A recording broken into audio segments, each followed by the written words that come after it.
पाकिस्तान ने अतीत में जितने भी दुष्प्रयास किए उसे मुंह की खानी पड़ी है, लेकिन पाकिस्तान ने अपने इतिहास से कुछ नहीं सीखा है। वो आतंकवाद के सहारे, प्रॉक्सी वॉर के सहारे अपने आप को प्रासंगिक बनाए रखने का प्रयास कर रहा है। मैं आतंकवाद के इन सरपरस्तों को कहना चाहता हूं कि उनके नापाक मंसूबे कभी कामयाब नहीं होंगे। आतंकवाद को हमारे जाबाज पूरी ताकत से कुचलेंगे। दुश्मन को मुंहतोड़ जवाब दिया जाएगा।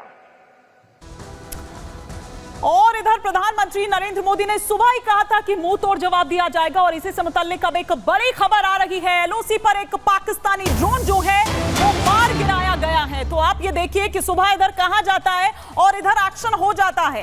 पाकिस्तानी ड्रोन पर सेना ने फायरिंग की और मार गिराए। पाकिस्तानी ड्रोन से जो हथियार मिले हैं वो इस वक्त आप यहां पर देख रहे हैं। देखिए ये पड़ोसी मुल्क की तरफ से, पाकिस्तान की तरफ से ये कोशिशें होती है हर बार कि किस तरह से, देखिए कभी इस ड्रोन के जरिए ड्रग्स सप्लाई किए जाते हैं तो कभी हथियार इस तरह से गिराए जाते हैं। और हथियार गिराने वाले इस ड्रोन को मार गिराया है सेना ने। एलओसी पर दरअसल ये तस्वीरें जो इस वक्त आप देख रहे हैं ये उसी मार गिराए पाकिस्तानी ड्रोन से मिले जो हथियार हैं ये वो है जो गिराए जा रहे थे। और इस तरह से एक बार नहीं बल्कि कई बार किया गया है पड़ोसी मुल्क पाकिस्तान की तरफ से। और इसी पर हम और विस्तार से बातचीत करते हैं। मेरी सहयोगी मीनाक्षी रजत जो इस वक्त ग्राउंड जीरो पर मौजूद है और देखिए उस जगह पर इस वक्त हैं जहां पर ये पूरी तैयारियां हो रही थी। लेकिन पहले मैं बात करूंगी इस एक्शन की, मीनाक्षी, कि सुबह उधर प्रधानमंत्री कहते हैं और अभी देखिए इधर ये एक्शन हो जाता है।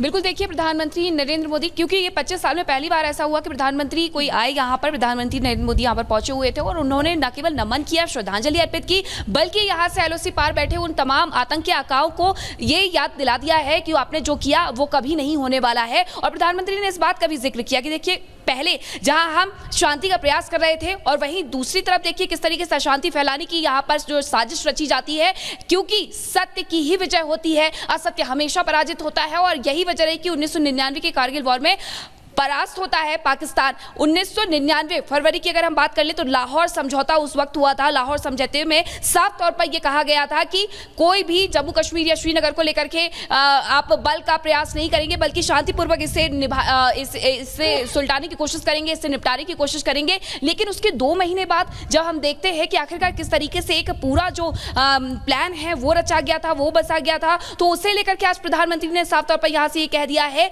कि आतंक के आका यहां से कान खोल करके सुन ले, एलओसी पार जो बैठे हुए हैं, कि उन्होंने जो किया वो नहीं होने वाला है। भारत मुंह तोड़ जवाब देगा और मुंह तोड़ जवाब दिया भी था, क्योंकि हमने देखा था 1999 में किस तरीके से पाकिस्तान खुल करके तब के प्रधानमंत्री अटल बिहारी वाजपेयी का स्वागत करते हुए नजर आता है। लेकिन उस वक्त के बाद फिर 2 महीने बाद जिस तरीके से ये पूरा गेम रचा जाता है उनकी तरफ से, यानी कि आपके दिल में कुछ था, आपके मुंह पे कुछ था, लेकिन अब ये नहीं चल पाएगा, क्योंकि हमने हर तरफ देखा है, बालाकोट स्ट्राइक रही हो या उसके बाद दूसरी एयर स्ट्राइक रही हो, हमेशा भारत ने खुल करके यहाँ पर जो आतंक है उस पर प्रहार किया है। और ऐसे ही स्ट्रेटजी अब फिर से यहाँ पर बनाई जा रही है। और आज भी आप जो खबर बता रही थी हिमानी, उससे एक बात तो साफ हो जाती है कि देखिए अभी भी सीमाओं पर हम उतने ही चौकन्ने हैं, चाहे आप कोई ड्रोन भेज दीजिए या फिर अपने नापाक इरादे लिए हुए मुजाहिदीन भेज दीजिए, हम हर मोड़ पर खड़े हुए हैं और हर मोड़ से आपको यहाँ पर मुंह तोड़ जवाब देते प्रधानमंत्री नरेंद्र मोदी ने अपने संबोधन में, अपने इस वक्तव्य में मीनाक्षी ये भी कहा कि देखिए भारत शांति प्रिय देश है और भारत ने तो शांति ही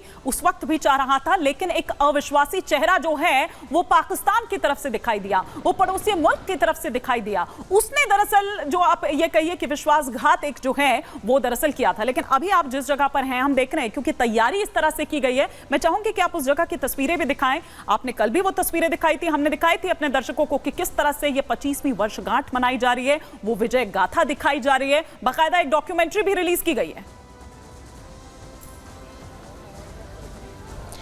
बिल्कुल, देखिए आपको हिमानी यहाँ की मैं तस्वीरें दिखा देती हूँ, क्योंकि अब ये विजय मेमोरियल जो है इसे खोल दिया गया है और यहाँ पर जो भी लोग आ रहे हैं वो बस यही कह रहे हैं कि हमारी यहाँ पर आकर के आंखें नम हो जा रही है।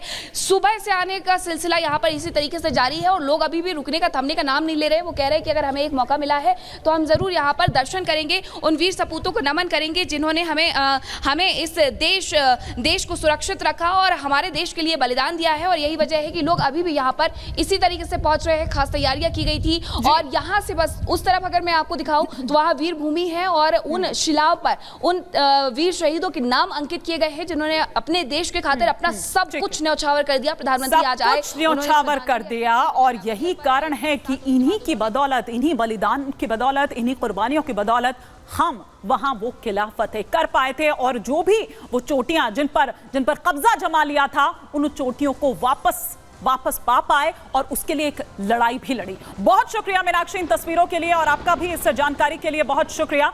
लेकिन देखिए वहां पर हमारी सहयोगी दिखा रही थी कि किस तरह से आज उन जवानों को याद किया जा रहा है, आज उस बलिदान को, उन कुर्बानियों को याद किया जा रहा है। और ऐसे ही अदम्य साहस का परिचय देता एक वीडियो हम यहां पर आपको दिखा रहे हैं जो एयरफोर्स की तरफ से दरअसल रिलीज किया गया है। और ये दरअसल वो तमाम घाटियां हैं, वो रणनीतिक चोटियां हैं जिन पर कब्जा जमा लिया था उस वक्त पाकिस्तान की तरफ से जो घुसपैठ दरअसल हुई थी, क्योंकि उस वक्त घुसपैठ की गई थी। और ये देखिए ये श्रद्धांजलि दी जा रही है। बड़ी शान से चले, अभिमान से चले, अपनी तो बस यही पहचान है। ये आसमां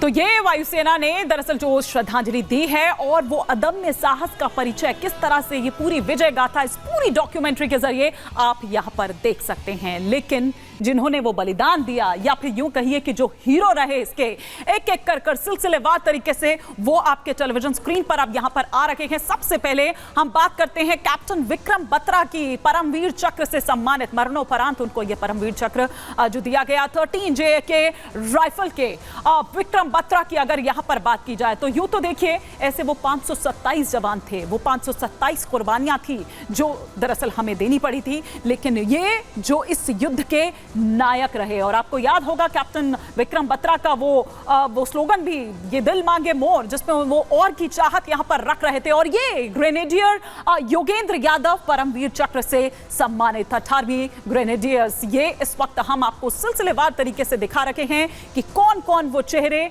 जो नायक रहे इस करगिल युद्ध के। कैप्टन मनोज कुमार पांडे परमवीर चक्र से सम्मानित, मरणोपरांत उनको ये दिया गया। और 111 गोरखा राइफल के दरअसल ये थे कैप्टन मनोज कुमार पांडे।